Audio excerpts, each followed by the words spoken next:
Noah. The earth was dried. It's November 13th this year of 2012. Is the 27th day of Heshvan.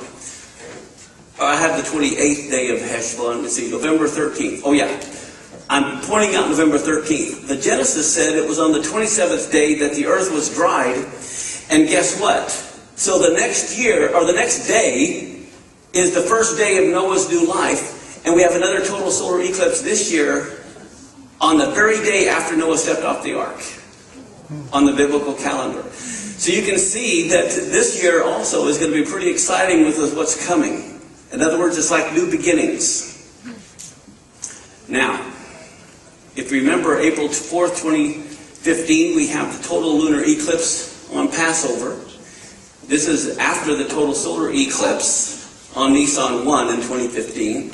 2 weeks later, we have the total lunar eclipse on Passover. And then the end of the year, we have the solar eclipse on the Feast of Trumpets, followed by the next lunar eclipse on Sukkot. So there's a 2015 is looking up to be a very interesting year. But now here's something that blew me away this morning that I hadn't seen before. Now, I've showed this already, but there's a twist to this. The Shemitah years. Now, how do you know a Shemitah year? The Jews say it's the Hebrew years divisible by 7. That's the Shemitah year. So here in 2001, which was a Shemitah year, that's when the economy collapsed and where the Dow was down 7%. This is the day before Rosh Hashanah. 2008, the next Shemitah year, 7 years later, even though it's different days on our calendar, September 29th, the Dow fell again 7%. I don't know what's coming on September 13th, 11/29 in 2015, but we sure got a lot of signals coming from God. Falling on Jerusalem Day and Passover and Sukkot and all of these things. These are the 3 solar eclipses all on the 1st of Av that begins, you see all the tsunamis and earthquakes and everything that happened. Here are the 3 solar eclipses in a row happening on Jerusalem Day.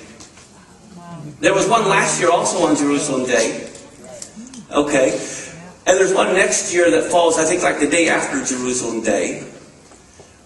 I mean, so it's like God is saying, look, everything's coming to this head. In 2015, all signals on biblical holidays and feast days. Let me see if I have another big... Okay. Here's the thing. Do you notice the pattern of every 7 years? You see that? Do you remember when I told you about how God was judging the earth starting in 1994?